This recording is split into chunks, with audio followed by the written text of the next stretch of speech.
예수님께서 베드로에게 이런 질문을 하셨습니다. 베드로야, 사람들이 나를 누구라고 하더냐? 그자 베드로가 이렇게 대답했습니다. 예수님을 보고 세례 요한이라 하는 사람도 있습니다. 이 대답은 당시 사람들 중에는 예수님하고 세례 요한하고 같은 인물로 여기는 사람들이 적지 않았다는 사실을 말해줍니다. 이것은 세례 요한하고 예수님하고 비슷한 면이 많았기 때문입니다.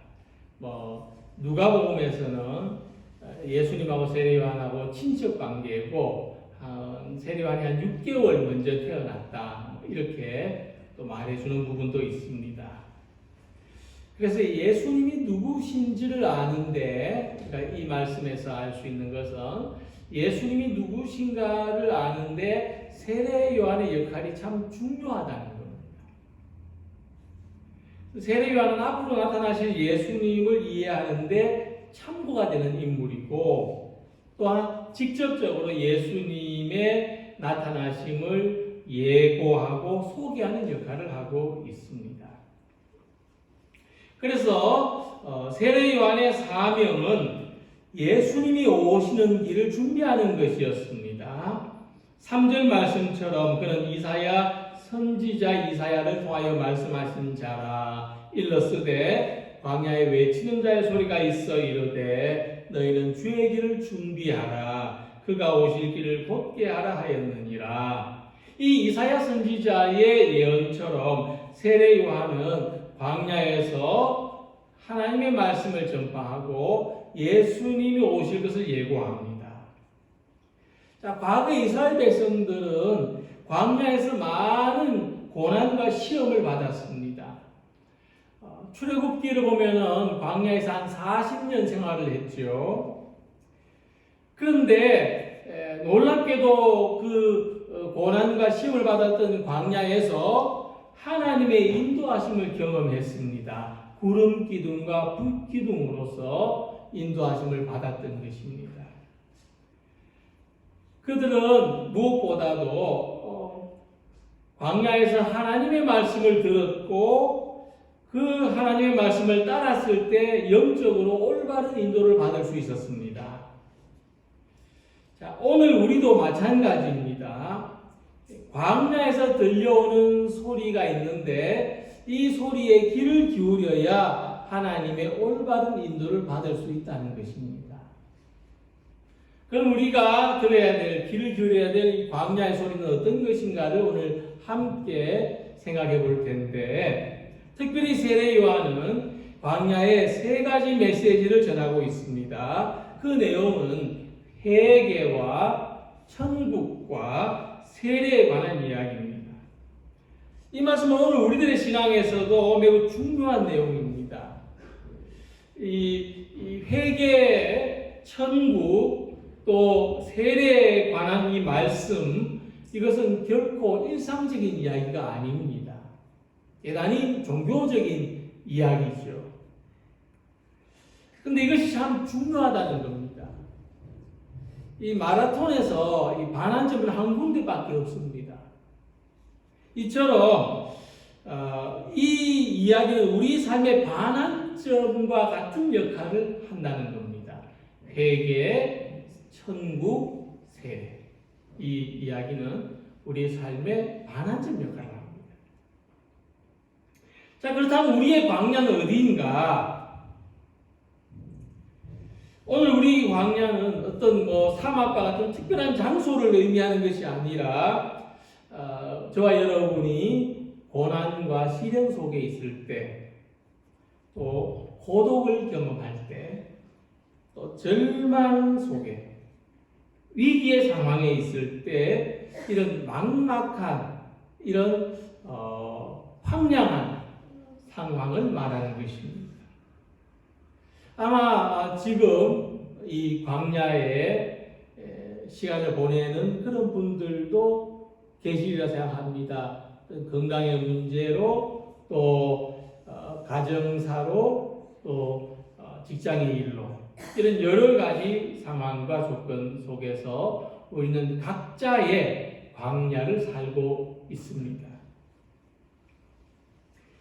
하지만 우리는 이 막막한 상황 속에서 들려오는 하나님의 말씀에 귀를 기울여야 합니다. 하나님의 말씀을 듣고 그 말씀에 따름으로써 이 광야를 지나는 동안 길을 잃고 방황하는 것이 아니라 하나님의 바른 인도를 받는 성도들이 되시기를 바랍니다. 이 광야의 경험이 우리 삶의 큰 전환점이 되시기를 소망합니다. 세례 요한이 광야에서 전하는 첫 번째 메시지는 회개하라는 말씀입니다. 우리가 이 회개하라는 말씀을 들을 때마다 마음에 걸리는 것이 있다면 도대체 내가 무엇을 잘못했기에 회개하라고 하는가 하는 거부감이 생기는 것입니다. 그래서 예전에 이 교회에 다닌다 하면은 자꾸 교회에서 회개하라 그러는데 교회 다니는 사람들은 뭔 잘못이 많고 뭔 죄가 많아서 그렇게 회개하는가 의문을 가지는 것은 거부감이기 때문이죠. 하지만 이것은 이 회개하라는 말씀을 오해해서 생기는 거부감입니다. 이 회개하라는 것은 잘못을 뉘우치라는 뜻이 아니기 때문입니다. 오히려 그것보다는 삶의 방향을 바꾸고 다르게 살아야 한다는 뜻에 가깝습니다.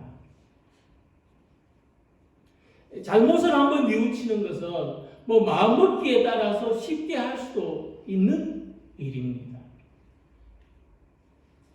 지금까지 살아온 삶의 방향을 바꾸는 것은 그보다 더 어려운 일입니다. 그러니까 한번 뉘우치는 것보다 삶의 방향을 바꾸는 것은 훨씬 더 어려운 일입니다. 성경이 우리에게 말씀하는 회개는 그런 겁니다. 삶의 방향을 바꾸어라. 예를 들자면 놀부가 흥부로 사는 것이 회개입니다. 얼마나 어렵겠습니까? 그렇기 때문에 회개하라는 말씀은 우리들에게 늘 큰 도전을 주는 말씀이고 우리 삶의 결정적인 변화를 요구하는 말씀입니다.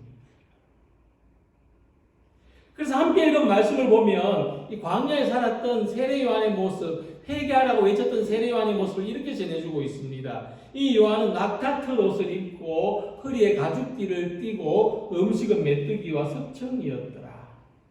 이 세례 요한의 행색을 자세하게 표현해 놓은 것은 그 시대 사람들이 보기에도 세례 요한의 모습은 특이했다. 평범치 않았다는 겁니다. 그러니까 세례 요한처럼 하고 다니는 사람이 없었다는 거죠. 이런 거죠.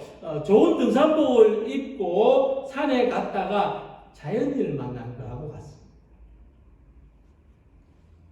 이 자연인이라는 텔레비전 방송, 우리나라 국민 방송이라고 할 만큼 시청률이 높다는데 아마 보면서 나도 저렇게 한번 살아보고 싶다는 생각을 하신 분들이 있을 줄 압니다. 그리고 또 난 언제부터 좀 자연인으로 살아볼까 이런 상상을 해보기도 합니다. 근데 이 텔레비전에 나오는 자연인을 보는 것은 쉬워도 자연인으로 사는 것은 어려웁니다. 대부분의 사람들을 보면 이 자연인으로 살고 싶어도 그렇게 못 사는 이유가 있는데 첫째는 갈 곳이 없습니다. 두 번째는 포기할 것이 너무나 많습니다. 그리고 저처럼 한 번도 시골살이를 안 해본 사람한테는 모든 것이 낯선 경험입니다.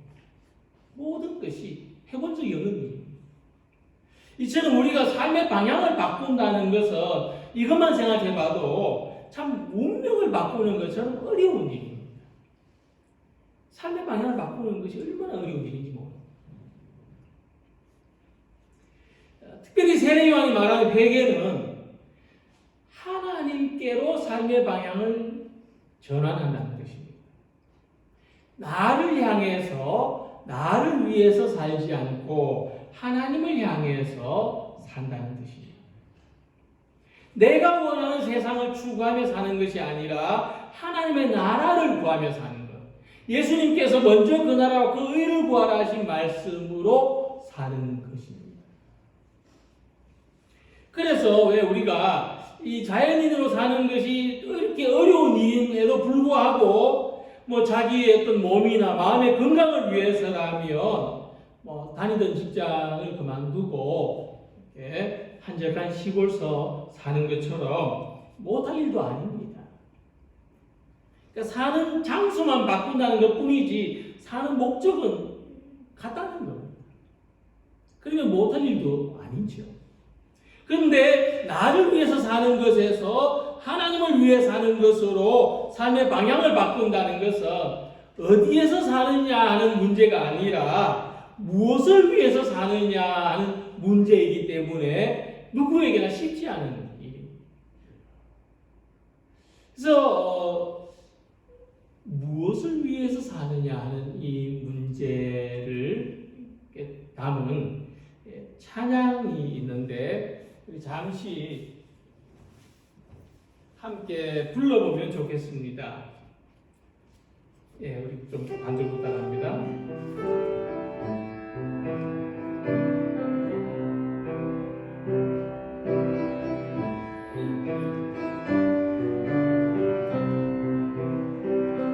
내가 너를 믿고 맡긴 사명 넌 왜 잊어버렸나 나만 따르리라 넌 약속 너는 왜 잊어버렸나 위로받기보다는 위로하고 사랑받기보다는 사랑하고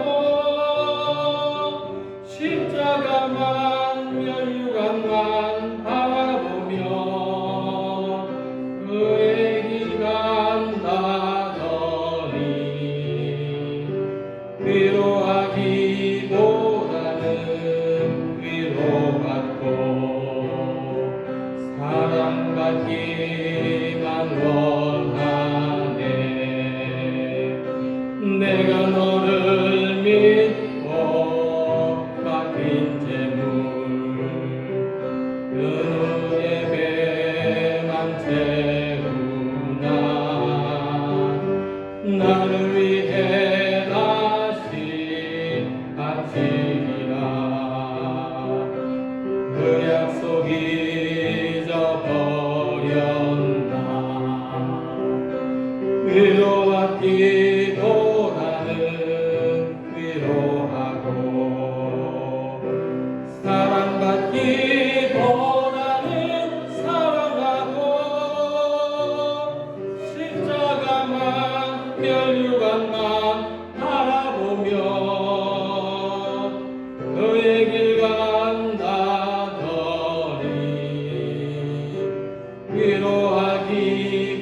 위로하기보다는 위로받고 사랑받기만 원하네.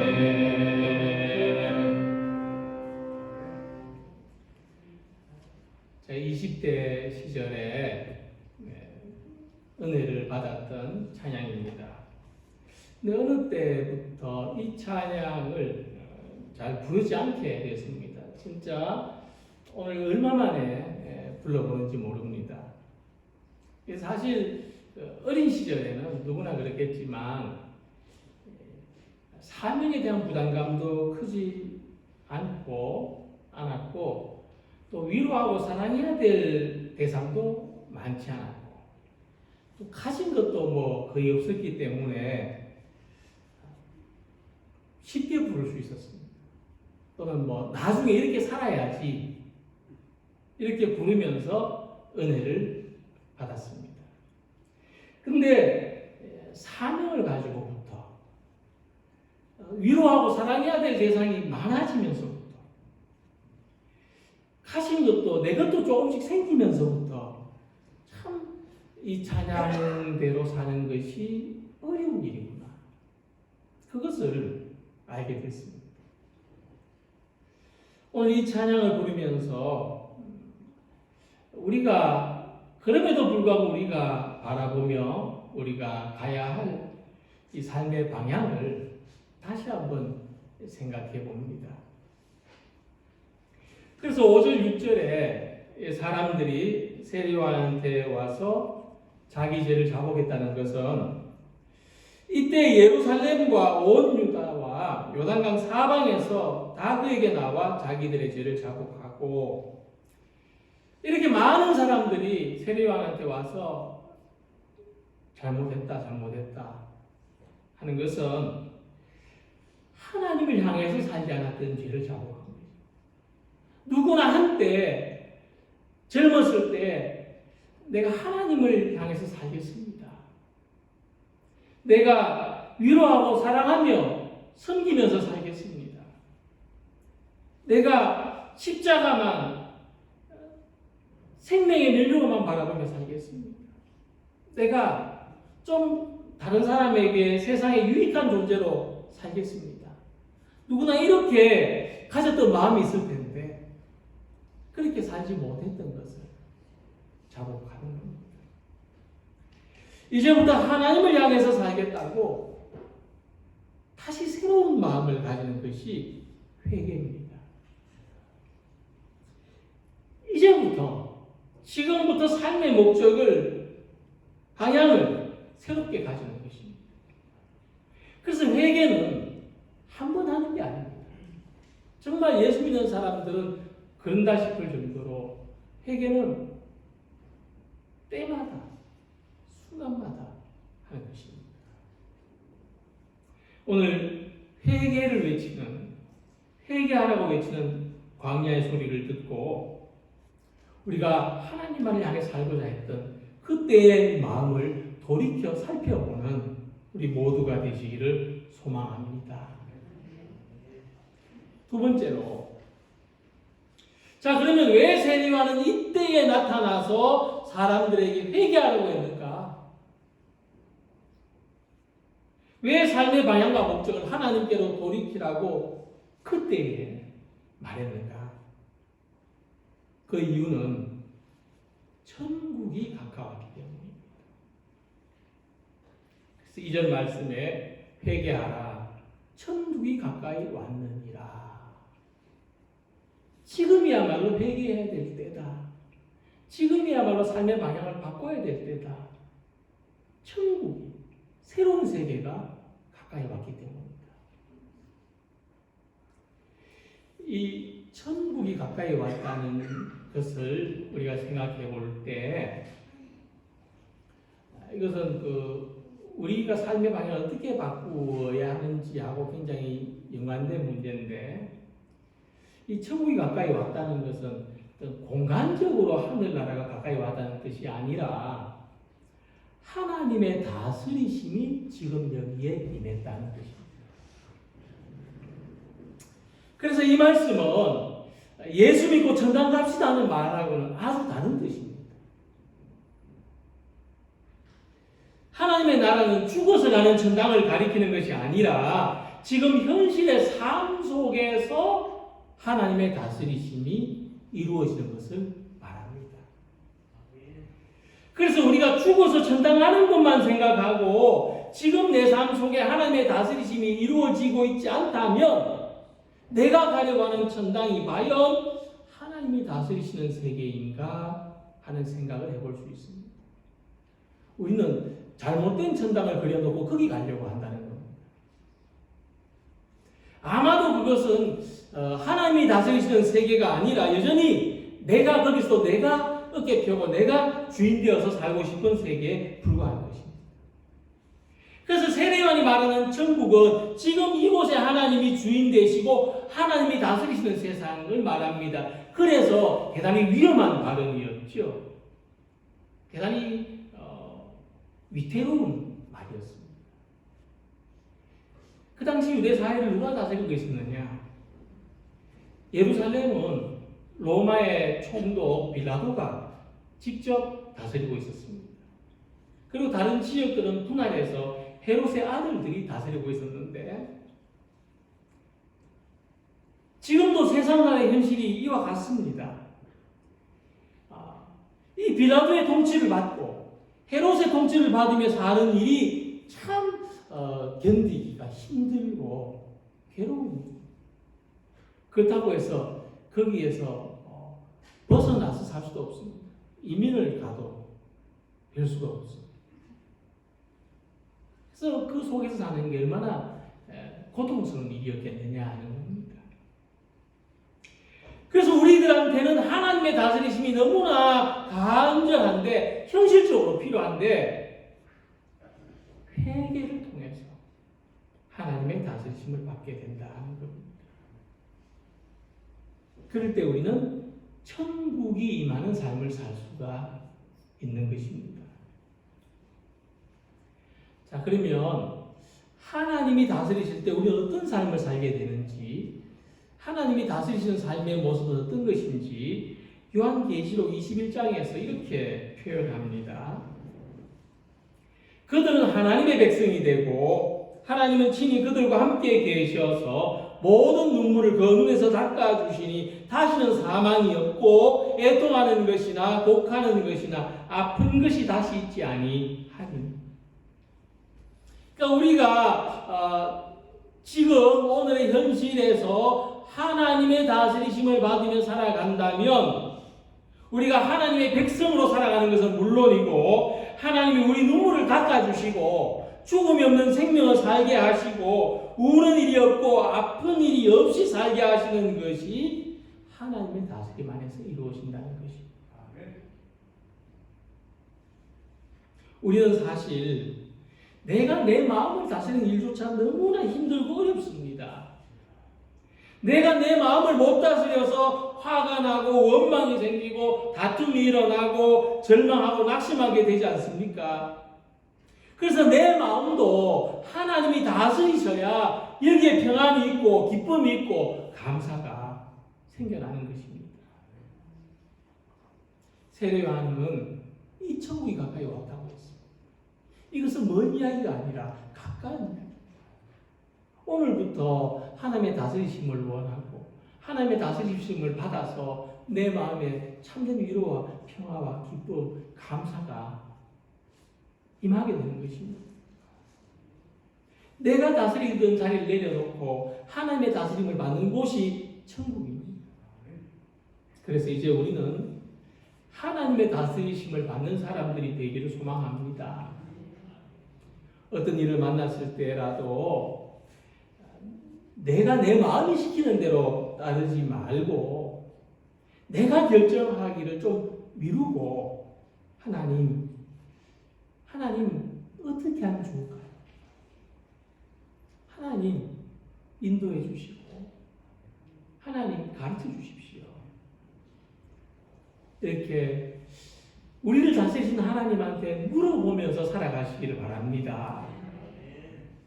하나님이 우리 삶을 다스리실 때 모든 일에 복된 결과가 있습니다. 내가 할 때보다 훨씬 나은 결과가 있습니다. 가정이나 일터나 교회에서나 모든 곳에서 하나님이 다스리시는 천국이 내 삶에 가까이 다가와 있음을 경험하며 살아가는 성도님들이 되시기를 소망합니다.